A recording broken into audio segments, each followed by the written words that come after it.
새벽 5시 최말수는 어김없이 눈을 떴습니다. 70평생을 살아오며 몸에 밴 습관이었죠. 은퇴한 지 벌써 5년이 흘렀지만 말순의 하루는 여전히 그 작은 연구실에서 시작되었습니다. 집 뒤편 창고를 개조해 만든 연구실은 겉보기엔 초라했습니다. 시멘트 벽에는 곳곳이 금이 가 있었고 천장에서는 가끔 물이 새어 떨어지기도 했죠. 하지만 말순에게는 세상에서 가장 소중한 공간이었습니다. 낡은 현미경 하나, 책상 위에 가지런히 놓인 실험 도구들, 그리고 벽면을 가득 채운 수십 권의 노트들. 모든 것이 말순의 손때가 묻어 있었습니다. 이제 이런 건 누가 봐주지도 않지. 말순은 중얼거리며 오래된 실험 노트를 펼쳤습니다.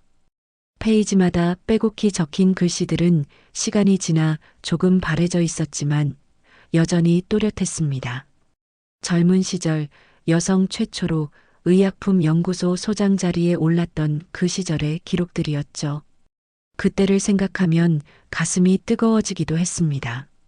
남성들만의 영역이라 여겨지던 연구소에서 말수는 수많은 편견과 싸워가며 자신만의 자리를 만들어냈었습니다. 밤낮 없이 연구에 매진하며 개발한 약품들은 수많은 환자들의 생명을 구했고 그 공로로 여러 상도 받았었죠. 하지만 그 모든 영광은 이제 과거의 일이 되어버렸습니다. 사위의 사업 실패로 모든 것이 무너져 내렸던 그날을 떠올리면 지금도 가슴 한구석이 답답해졌습니다. 딸 지영은 울먹이며 말했었죠. 엄마, 우리 좀 도와줘. 이번만이야. 그렇게 시작된 일이 결국 말순의 모든 재산과 명예를 앗아갔습니다. 연구소도 집도 심지어 평생 모아둔 적금까지 모두 사위의 빚을 갚는 데 쓰였습니다. 그리고 그 이후로 딸에게서 연락 한 통 오지 않았습니다. 고마운 인사는커녕 안부를 묻는 전화조차 없었죠. 말수는 그제서야 깨달았습니다. 자신이 딸에게는 그저 이용당할 대상이었을 뿐이라는 걸 말입니다. 텅 빈 집에는 이제 말순 혼자만 남았습니다. 한때는 가족들의 웃음소리로 가득했던 거실도 이제는 쥐 죽은 듯 조용했죠. 저녁마다 혼자 먹는 식사는 맛이 없었고 밤이면 적막함이 온몸을 휘감았습니다. 그래도 말수는 포기하지 않았습니다. 이 작은 연구실에서라도 계속 연구를 이어가고 싶었습니다. 비록 누구에게 인정받지 못한다 해도 자신이 평생 해온 일을 멈출 수는 없었으니까요. 현미경을 들여다보며 세포의 움직임을 관찰하고 새로운 실험 결과를 노트에 기록하는 일. 그것만이 말순에게 남은 유일한 위안이었습니다. 창밖으로는 차가운 바람이 불어왔습니다. 늦가을의 쌀쌀함이 연구실 안까지 스며들어 말순은 목도리를 더 꽁꽁 싸맸습니다. 혼자 사는 집은 늘 추웠고 난방비가 아까워 웬만해서는 보일러도 틀지 않았죠. 그래도 괜찮다. 말수는 스스로에게 다짐하듯 중얼거렸습니다. 이렇게라도 내가 하고 싶은 일을 할 수 있으니까. 하지만 그 목소리 어딘가에는 쓸쓸함이 배어 있었습니다. 아무도 찾아오지 않는 집에서 아무도 알아주지 않는 연구를 계속하는 70 노인의 외로움이 말입니다.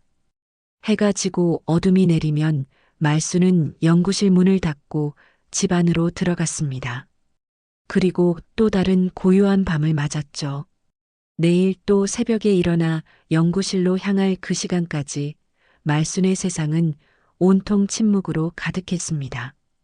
그렇게 평범한 일상이 계속되던 어느 늦가을 오후였습니다. 말순은 연구실에서 현미경을 들여다보며 세포 분열 과정을 관찰하고 있었죠. 오후 햇살이 창문 사이로 스며들어 실험대를 따스하게 비추고 있었습니다. 갑자기 골목 끝에서 자동차 소리가 들려왔습니다. 이 조용한 동네에는 흔치 않은 일이었죠. 말수는 고개를 들어 창문 쪽을 바라봤습니다. 검은색 고급 승용차 한 대가 천천히 골목으로 들어서고 있었어요. 차량에 윤기 나는 모습을 보니 이 동네 사람들이 타는 차는 아니었습니다. 누구지? 말수는 속으로 궁금해했습니다. 혹시 길을 잘못 든 건 아닐까 생각하며 다시 현미경으로 시선을 돌렸죠. 하지만 차는 멈추지 않고 계속해서 말순의 집 앞으로 다가왔습니다. 드디어 차가 말순의 집 대문 앞에서 멈췄습니다.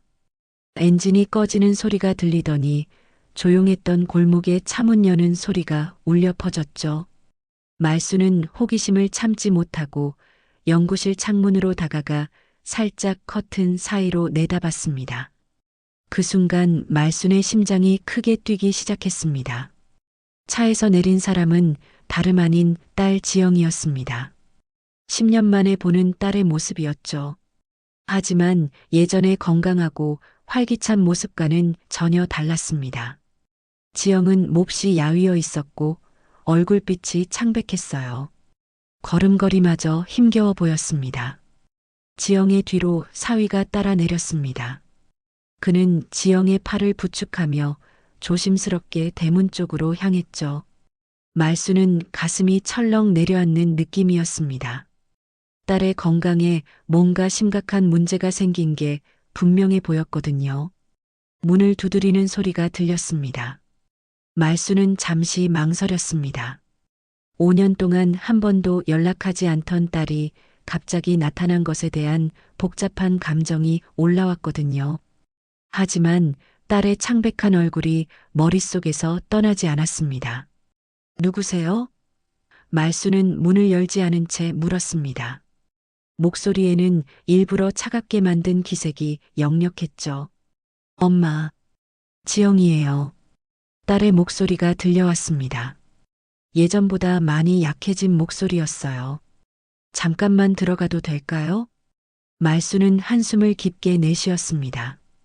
그리고 천천히 문을 열었죠. 문이 열리자 지영과 사위가 조심스럽게 안으로 들어왔습니다.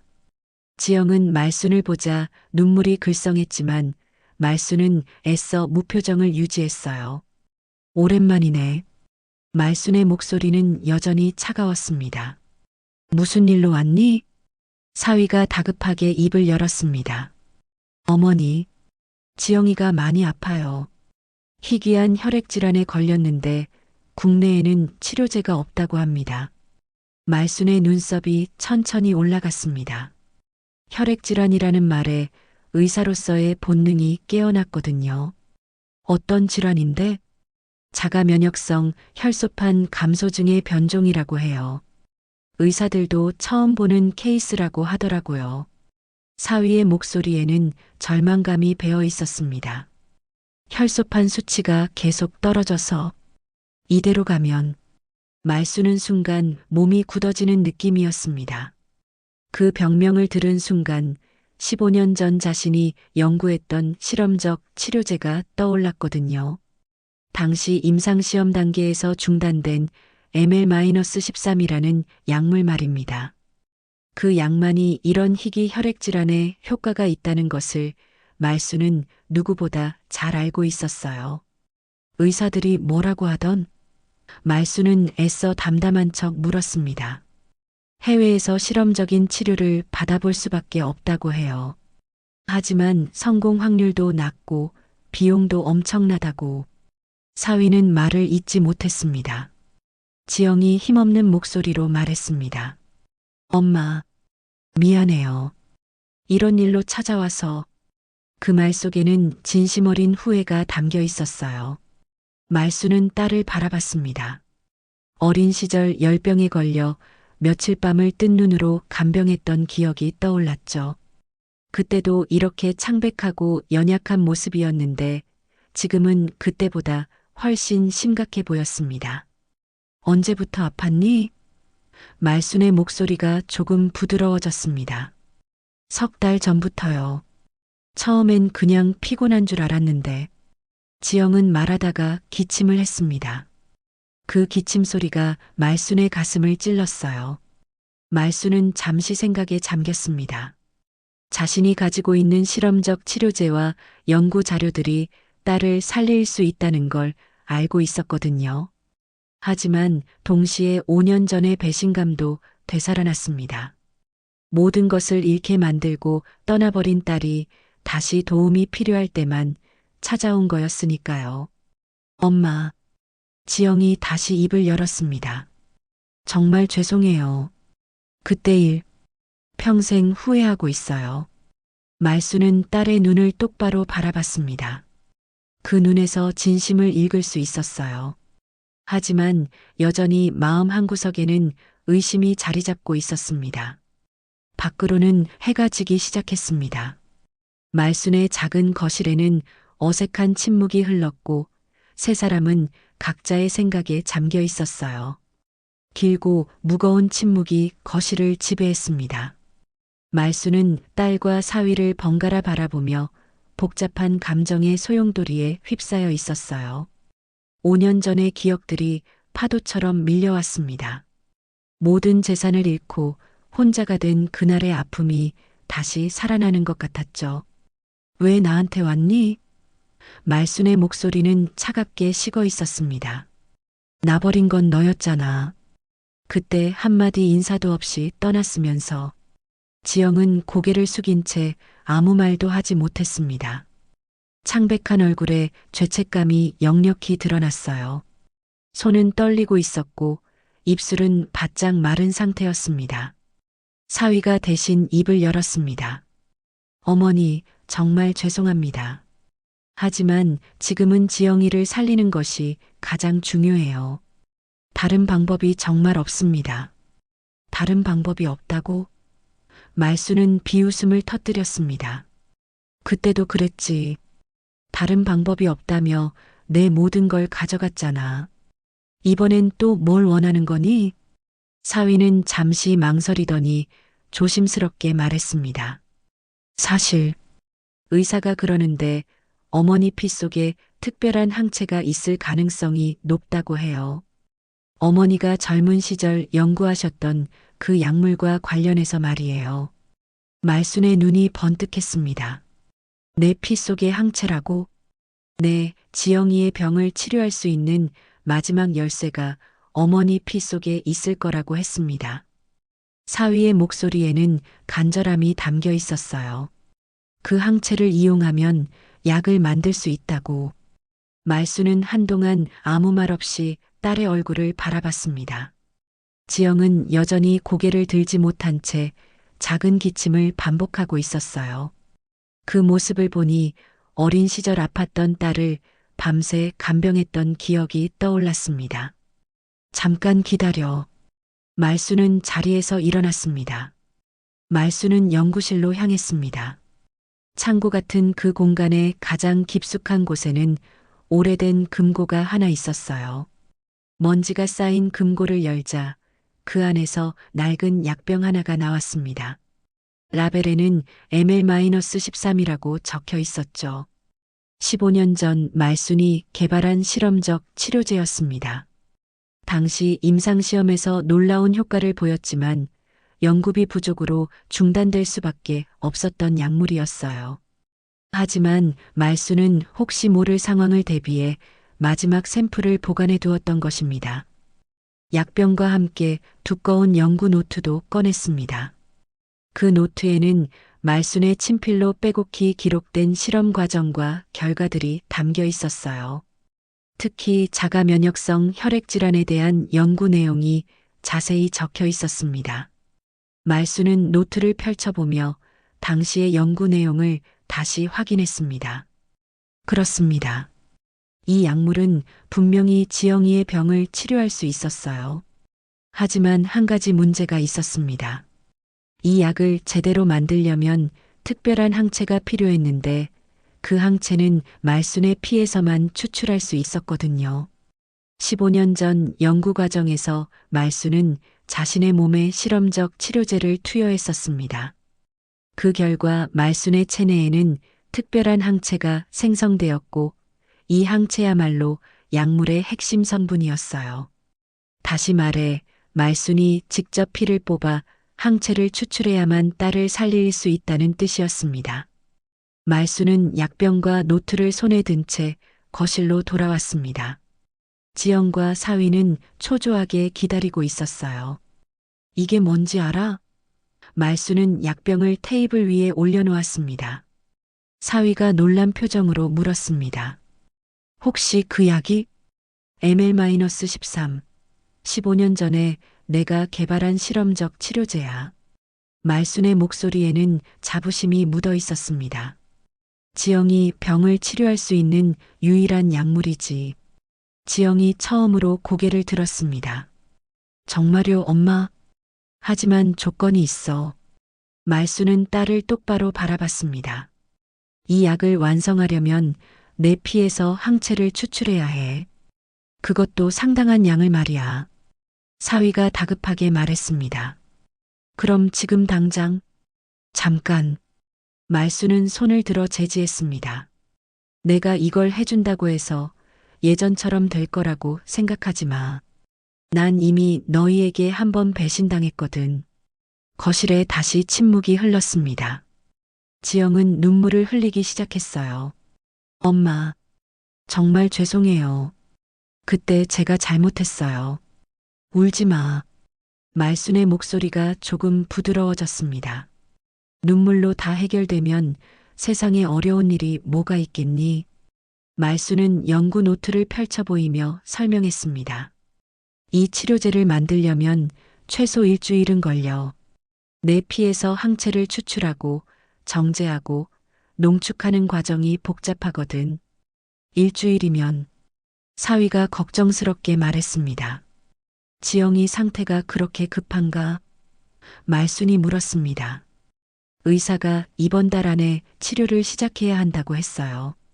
지영이 힘없는 목소리로 대답했습니다. 말순은 고개를 끄덕였습니다. 그럼 시간이 촉박하네. 내일부터 시작해야겠어. 그때 지영이 조심스럽게 말했습니다. 엄마, 이번엔 정말 다를 거예요. 제가 잘못했던 걸 알고 있어요. 말수는 딸을 바라보며 생각에 잠겼습니다. 마음 한편으로는 딸을 믿고 싶었지만 다른 한편으로는 또다시 상처받을까 두려웠어요. 하지만 딸의 생명이 달린 문제였습니다. 어머니로서 외면할 수는 없었죠. 알겠다. 말수는 결심을 굳혔습니다. 하지만 이번이 마지막이야.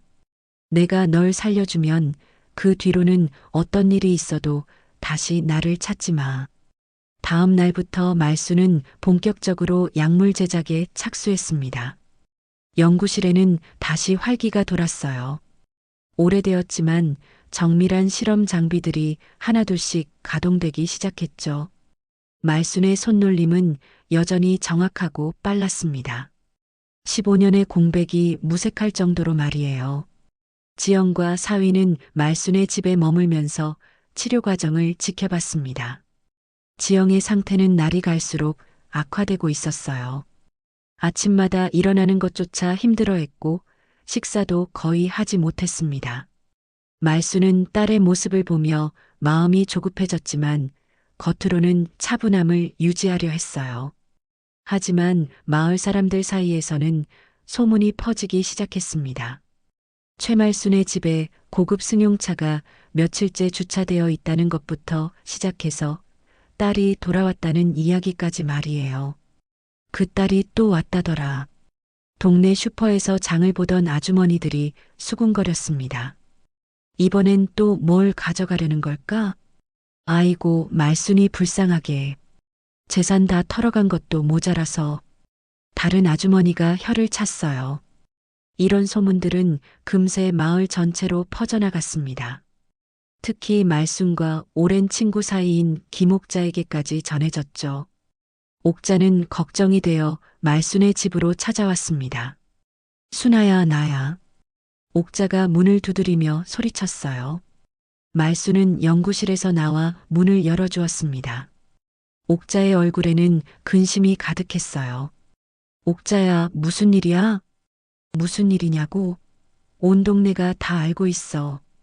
딸이 다시 왔다면서? 옥자는 말순의 팔을 잡았습니다. 순아, 너 또 속는 거 아니야? 말수는 한숨을 내쉬었습니다. 들어와. 이야기해 줄게. 두 사람은 거실로 들어가 앉았습니다. 옥자는 주변을 둘러보더니 말했어요. 정말 왔구나. 그런데 왜? 또 돈 달라고? 그게 아니야. 말수는 딸의 병에 대해 간략하게 설명했습니다. 하지만 옥자의 표정은 여전히 의심스러웠어요. 순아, 정신 차려. 5년 전 일 벌써 잊었어? 옥자의 목소리에는 분노가 섞여 있었습니다. 그때도 딸이 아프다고, 급하다고 해서 내가 모든 걸 내줬잖아. 그런데 그 결과가 뭐였어? 인사 한마디 없이 사라져버렸지. 말수는 옥자의 말을 듣고 있었지만 마음 한구석에서는 딸을 걱정하는 마음이 더 컸어요. 이번엔 달라. 정말 생명이 위험한 상황이야. 달라. 순아야, 내가 너무 순진해. 옥자는 목소리를 높였습니다. 저 사람들이 내 피까지 뽑아가려고 하는 거 알고 있어? 뭐라고? 말순이 놀라며 물었습니다. 동네 사람들이 다 알고 있어. 딸이 재산 털어간 건 모자라. 이번엔 어머니 피까지 빼간다고. 옥자의 말에 말수는 충격을 받았어요. 그때 계단에서 발걸음 소리가 들려왔습니다. 지영이 창백한 얼굴로 내려오고 있었어요. 옥자와 말순의 대화를 듣고 있었던 것 같았습니다. 안녕하세요. 지영이 옥자에게 인사했습니다. 하지만 옥자는 차갑게 돌아봤어요. 내가 지영이구나. 참 오랜만이네. 옥자의 목소리에는 따뜻함이 전혀 없었습니다. 지영은 어머니 옆에 조심스럽게 앉았습니다. 어머니께 폐를 끼쳐서 죄송해요. 폐? 이게 폐로 끝날 일이야? 옥자가 비아냥거렸어요. 내가 5년 전에 한 짓을 생각하면. 옥자야, 그만해. 말순이 친구를 말렸습니다. 하지만 옥자는 멈추지 않았어요. 순아, 너 또 이용당할 거야.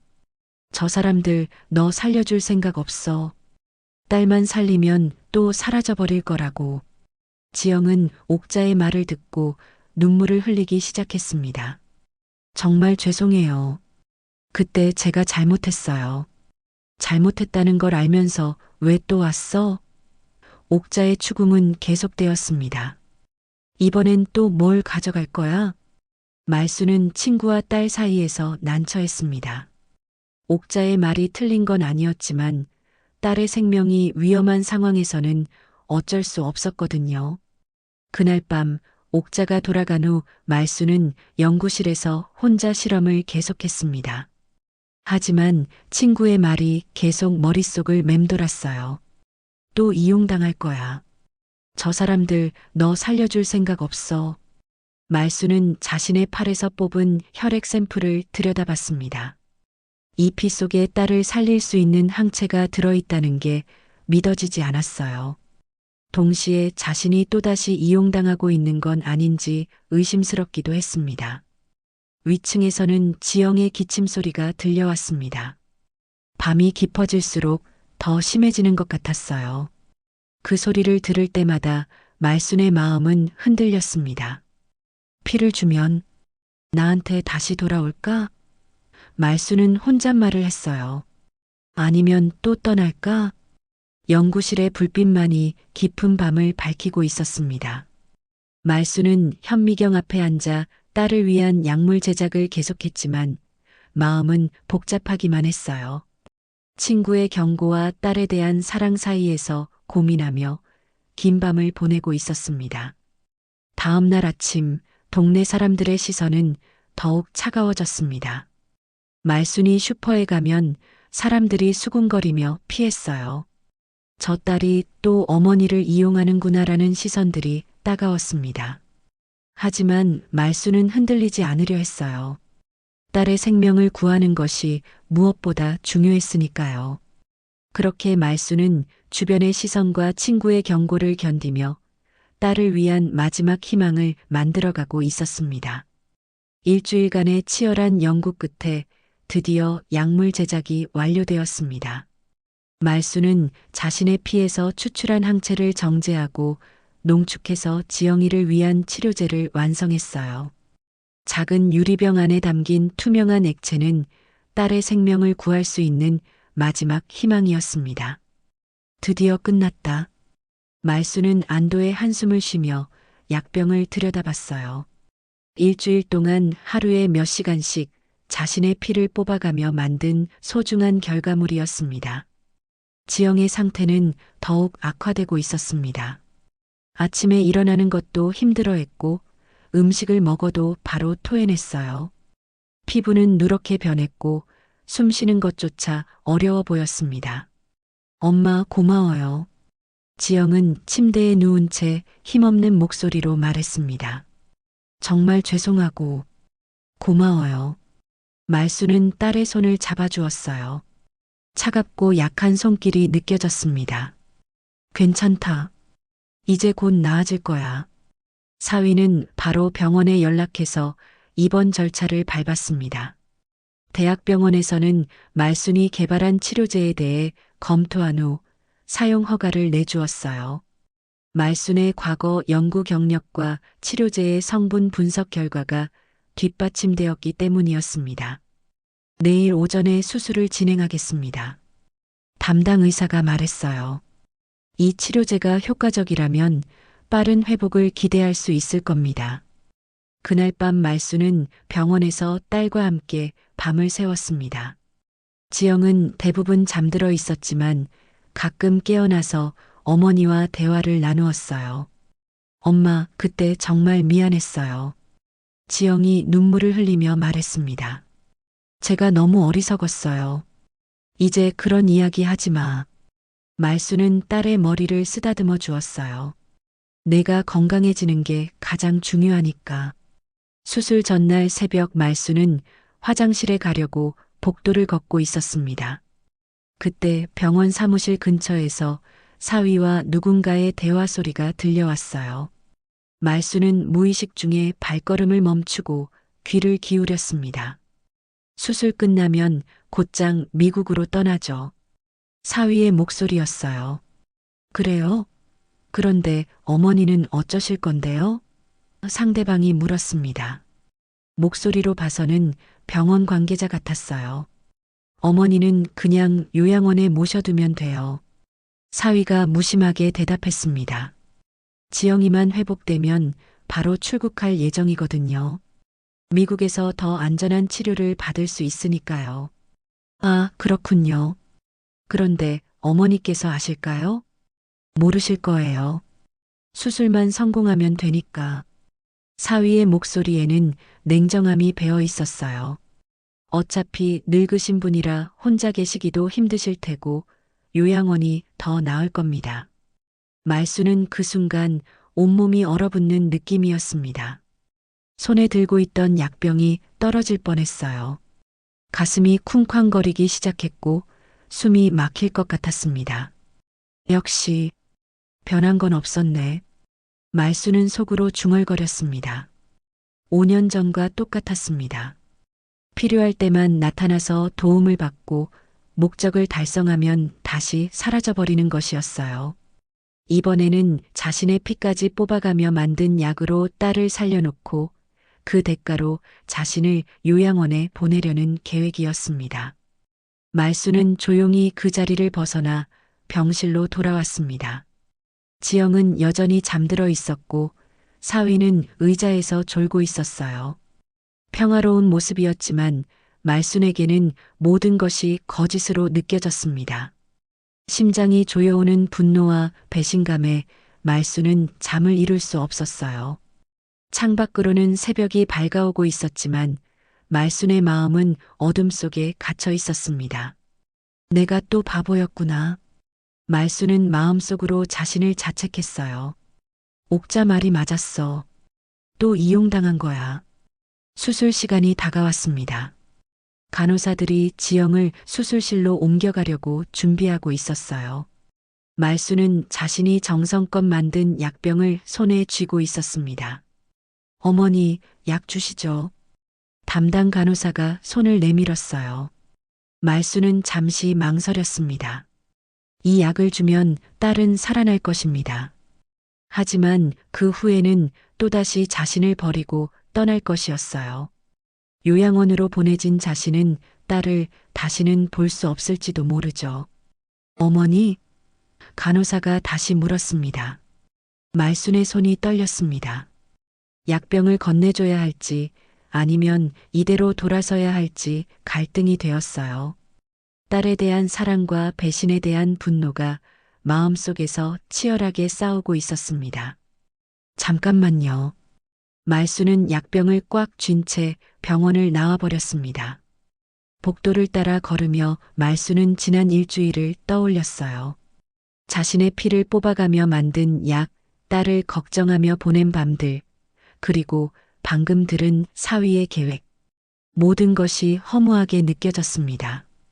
병원 로비에 앉아 말순은 약병을 바라봤습니다. 이 작은 병 안에 딸의 생명이 담겨 있다는 걸 알고 있었어요. 하지만 동시에 자신의 마지막 자존심도 담겨 있었습니다. 이번만큼은 말순은 결심을 굳혔어요. 이번만큼은 내가 원하는 대로 하겠어. 말순은 약병을 가방에 넣고 병원을 떠났습니다. 뒤에서는 사위와 의료진이 자신을 찾고 있을 것이라는 걸 알고 있었지만 돌아보지 않았어요. 이제는 자신만의 선택을 할 때였습니다.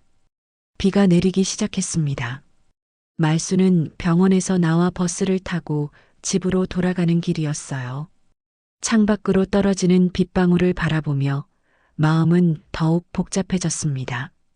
가방 안에 들어있는 약병이 무게감을 더해주는 것 같았어요. 집에 도착했을 때는 이미 어둠이 내려앉고 있었습니다. 말순은 연구실로 직행했어요. 익숙한 그 공간에서라도 마음을 정리하고 싶었거든요.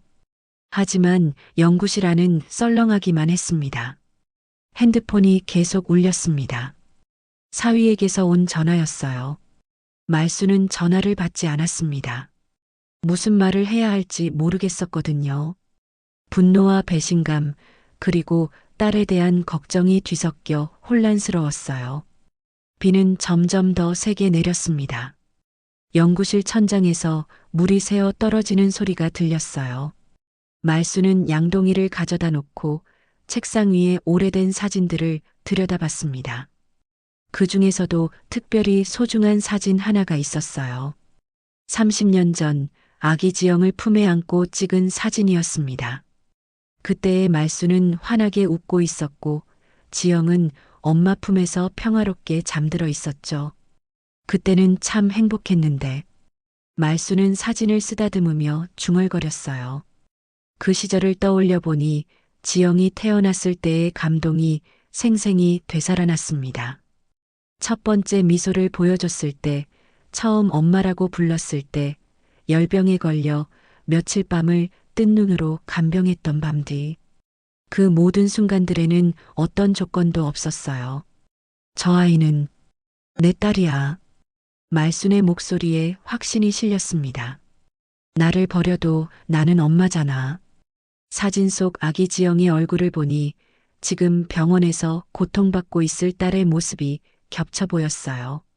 창백한 얼굴로 힘들어하는 모습, 숨쉬기 어려워하는 모습들이 마음을 아프게 했습니다. 말순은 자리에서 일어나 실험대로 향했습니다. 그리고 새로운 혈액 채취 도구를 준비했어요. 이미 지난 일주일 동안 많은 양의 피를 뽑았지만 더 순도 높은 약을 만들기 위해서는 더 많은 항체가 필요했습니다. 이번엔 제대로 만들어보자. 말순은 각오를 다졌어요. 바늘이 팔의 핏줄에 들어갔습니다. 붉은 피가 체혈관으로 흘러들어갔어요. 말순의 손등에는 이미 지난 일주일 동안의 체열로 인한 멍이 시퍼렇게 들어 있었습니다. 하지만 아픔은 느껴지지 않았어요. 딸을 위해서라면. 말순은 이를 악물었습니다. 새벽까지 계속된 작업이었습니다. 말순은 자신의 피에서 더욱 농축된 항체를 추출했어요. 이전보다 훨씬 순도가 높고 효과적인 치료제를 만들어냈습니다. 작업이 끝났을 때는 온몸에 힘이 빠져 있었지만 마음만큼은 단단했어요. 완성된 새로운 약병을 들고 말수는 생각했습니다. 이 약을 딸에게 주고 나면 어떻게 될까? 사위의 계획대로 자신은 요양원으로 보내질 것이고 딸은 미국으로 떠날 것입니다. 하지만 그래도 괜찮았어요. 내가 원하는 건 딸이 사는 거야. 말수는 혼잣말을 했어요. 그것만으로도 충분해. 아침이 되자 핸드폰이 다시 울렸습니다. 이번에는 지영에게서 온 전화였어요. 말수는 잠시 망설이다가 전화를 받았습니다. 엄마.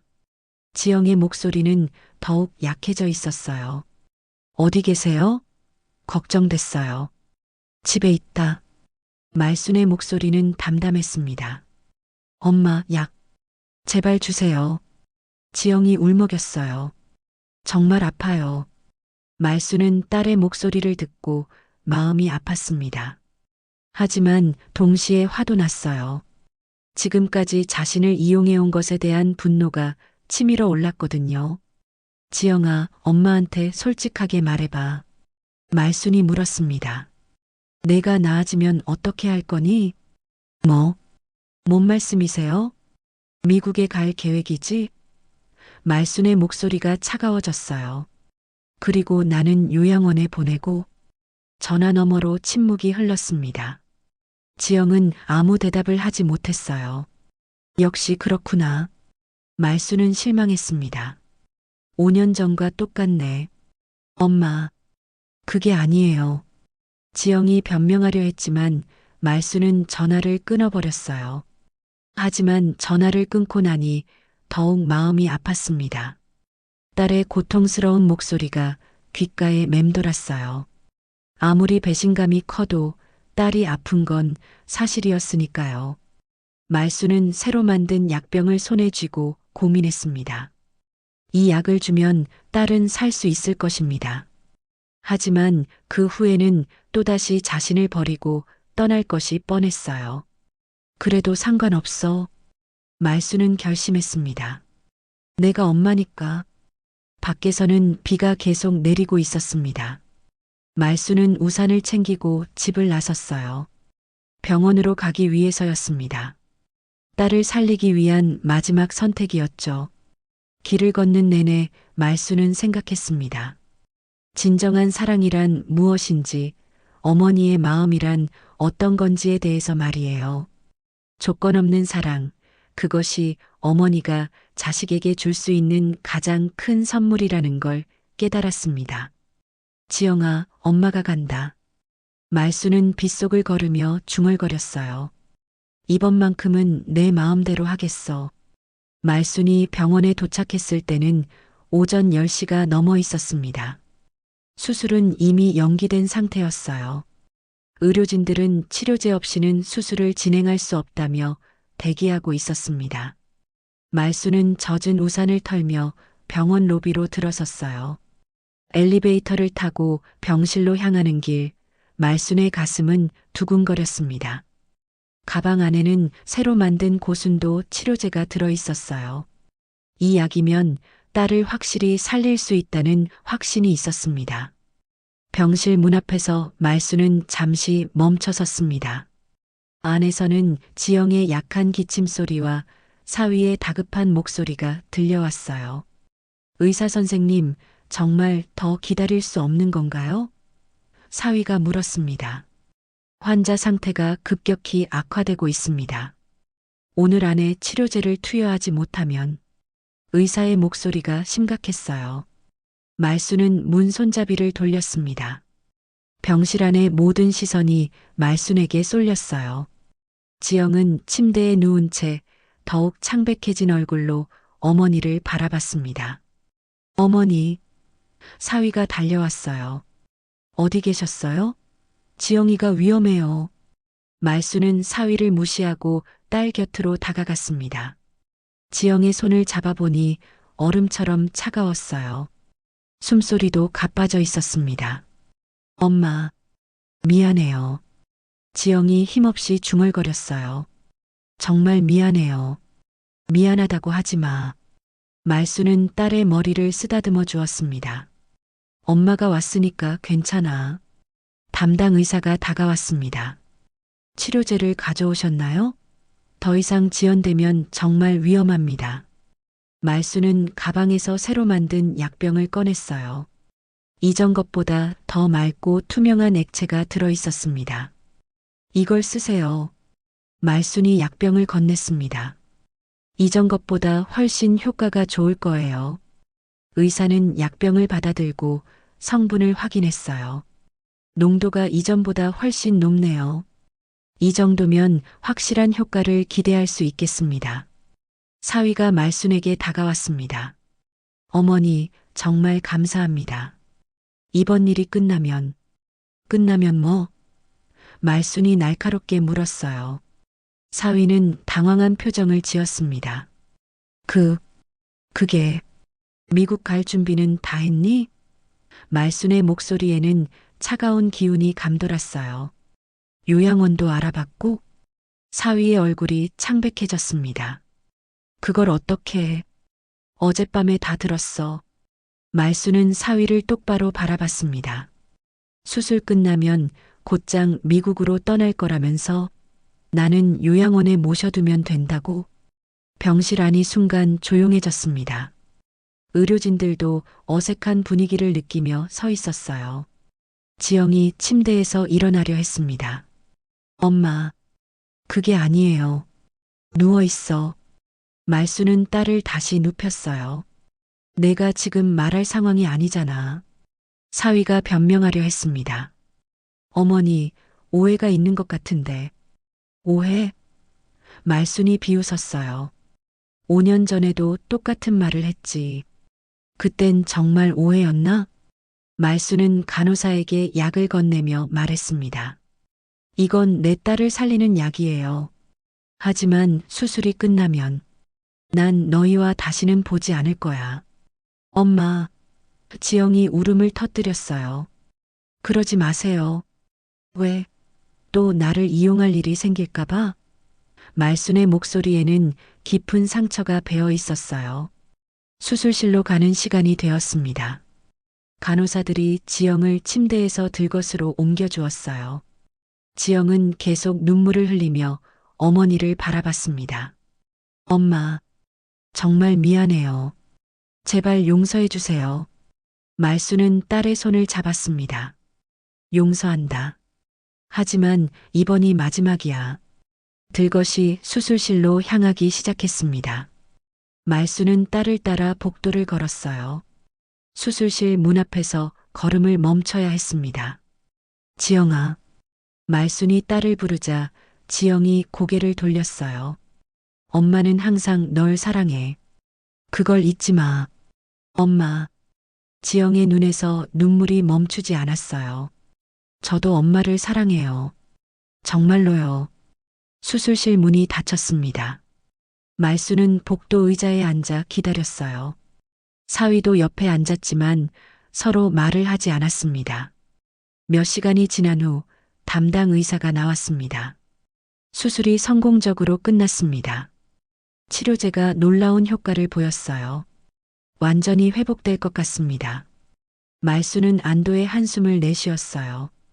딸이 살았다는 소식에 마음 한구석이 따뜻해졌습니다. 언제 의식을 회복할까요? 사위가 물었어요.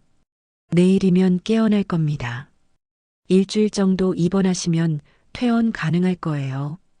말수는 자리에서 일어났습니다. 이제 내 할 일은 끝났네. 어머니, 어디 가세요? 사위가 불안하게 물었어요. 집에 가야지. 말수는 돌아보지 않고 대답했어요. 딸은 살았으니까 이제 상관없어. 복도를 걸어가는 말순의 뒷모습은 쓸쓸했지만 당당했습니다. 자신이 할 수 있는 모든 것을 다했다는 만족감이 있었어요. 엘리베이터를 타면서 말수는 생각했습니다. 딸이 건강하게 살아갈 수 있다는 것만으로도 충분했어요. 비록 자신을 버리고 떠날지라도 딸의 생명은 그 무엇과도 바꿀 수 없는 소중한 것이었으니까요. 병원을 나서며 말수는 마지막으로 수술실이 있는 층을 올려다봤습니다. 잘 살아라, 지영아. 엄마는 이걸로 충분해. 지영의 수술이 성공한 지 일주일이 지났습니다. 말수는 그동안 병원에 한 번도 가지 않았어요. 딸의 안부가 궁금하기는 했지만 자신과의 약속을 지키고 싶었습니다. 대신 연구실에서 평소와 같은 일상을 보내고 있었죠. 어느 날 오후 김옥자가 찾아왔습니다. 순아, 딸이 퇴원했다더라. 그래. 말수는 현미경에서 고개를 들지 않고 대답했어요. 다행이네. 근데 이상해. 퇴원하자마자 바로 공항으로 갔다던데? 옥자의 목소리에는 걱정이 묻어 있었어요. 말수는 별로 놀라지 않았습니다. 예상했던 일이었거든요. 그럴 줄 알았어. 순아야, 괜찮아? 옥자가 친구의 어깨를 토닥였어요. 또 속상하지? 아니야. 말수는 미소를 지었습니다. 이번엔 다르거든. 내가 선택한 거야. 옥자는 말순의 표정을 자세히 살펴봤어요. 예상과 달리 말수는 평온해 보였습니다. 오히려 마음의 짐을 덜어낸 것 같은 기색이었어요. 정말 괜찮아? 옥자가 다시 물었습니다. 응, 괜찮아. 말수는 고개를 끄덕였어요. 지영이가 건강하게 살 수 있다면 그걸로 충분해. 그렇게 시간이 흘러갔습니다. 말수는 다시 혼자만의 시간을 보내며 연구에 몰두했어요. 외로움이 없다면 거짓말이겠지만 마음은 예전보다 평안했습니다. 더 이상 배신당할 걱정을 하지 않아도 되었거든요. 계절이 바뀌어 초겨울이 되었습니다. 어느 날 아침 말순이 연구실에서 실험을 하고 있을 때 우편 배달부가 찾아왔어요. 최말순 선생님 계신가요? 국제 우편이 왔습니다. 말순은 놀라며 우편을 받아봤어요. 발신지는 미국이었습니다. 지영이에게서 온 것 같았어요. 작은 상자를 뜯어보니 안에 편지 한 통과 작은 물건이 하나 들어 있었습니다. 말수는 먼저 편지를 펼쳐봤어요. 엄마께 엄마 덕분에 완전히 건강해졌어요. 의사들도 기적이라고 하더라고요. 정말 감사해요. 미국에 와서 많은 생각을 했어요. 엄마한테 얼마나 못된 딸이었는지, 얼마나 큰 상처를 드렸는지 매일매일 후회하고 있어요. 엄마가 마지막에 하신 말씀을 계속 생각해요. 엄마는 항상 널 사랑해. 그 말을 들었을 때 정말 마음이 아팠어요. 저는 엄마를 그렇게 사랑해주지 못했는데 엄마는 끝까지 저를 사랑해주셨잖아요. 이 편지와 함께 보내는 작은 선물은 제가 어렸을 때 엄마가 사주신 머리핀이에요. 그때 제가 가장 아끼던 거였는데 이번에 짐을 정리하다가 찾았어요. 엄마에게 다시 돌려드리고 싶었어요. 지금 당장은 엄마 곁으로 돌아갈 수 없지만 언젠가는 진짜 딸다운 모습으로 엄마 앞에 서고 싶어요. 그때까지 건강하게 계세요. 엄마를 사랑하는 딸 지영이가. 말수는 편지를 읽으며 눈물이 흘렀습니다. 상자 안에는 정말로 작은 머리핀이 하나 들어 있었어요. 30년 전 지영이가 7살 때 생일 선물로 사준 분홍색 나비 모양 머리핀이었습니다. 이런 걸 아직도 가지고 있었구나. 말수는 머리핀을 손에 쥐고 미소를 지었어요. 그 머리핀을 보니 어린 지영이의 모습이 떠올랐습니다. 머리핀을 받고 좋아하며 거울 앞에서 이리저리 꽂아보던 모습, 학교에 갈 때마다 꼭 그 머리핀을 하고 가겠다고 조르던 모습들이 생생했어요. 그래, 이걸로 됐다. 말수는 편지를 가슴에 품고 중얼거렸어요. 사람만 있다면 그걸로 돼. 그날 이후 말순의 마음에는 변화가 생겼습니다. 원망이나 배신감 대신 따뜻한 기억들이 자리를 잡기 시작했어요. 지영이가 보내온 편지는 말순에게 큰 위안이 되었습니다. 며칠 후 옥자가 다시 찾아왔어요. 순아, 요즘 표정이 밝아졌네? 그래. 말순이 웃으며 대답했어요. 응, 뭔가 평화로워 보여. 옥자도 따라 웃었습니다. 좋은 일 있었어? 말수는 지영이에게서 온 편지와 머리핀 이야기를 해주었어요. 옥자는 이야기를 들으며 고개를 끄덕였습니다. 그래, 그렇게 생각하는 게 맞아. 자식이 건강하게 사는 게 부모한테는 가장 큰 기쁨이잖아. 옥자가 말순의 손을 잡아주었어요. 나도 이제야 알겠어. 말순이 대답했습니다. 진짜 사랑이 뭔지 말이야. 그날 저녁 말순은 오랜만에 연구실 불을 환하게 켰습니다. 새로운 실험을 시작하려는 마음이 들었어요.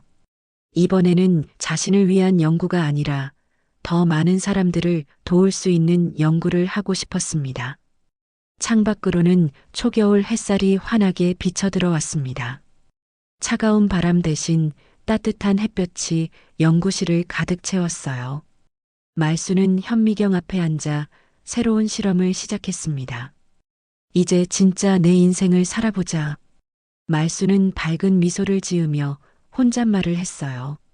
머리핀은 연구실 책상 위 가장 잘 보이는 곳에 놓여 있었습니다. 햇살을 받아 반짝이는 분홍색 나비는 말순에게 희망을 주는 것 같았어요. 딸과의 아름다운 추억, 그리고 언젠가 다시 만날 수 있을 거라는 희망을 말입니다. 말순의 새로운 하루가 시작되었습니다. 더 이상 누군가를 원망하거나 과거에 매이지 않는 진정한 평화를 찾은 하루였어요. 연구실에는 다시 활기가 돌았고 말순의 얼굴에는 오랜만에 진짜 웃음이 피어났습니다. 밖으로는 새로운 계절이 시작되고 있었어요. 말순에게도 새로운 삶이 시작되는 순간이었습니다.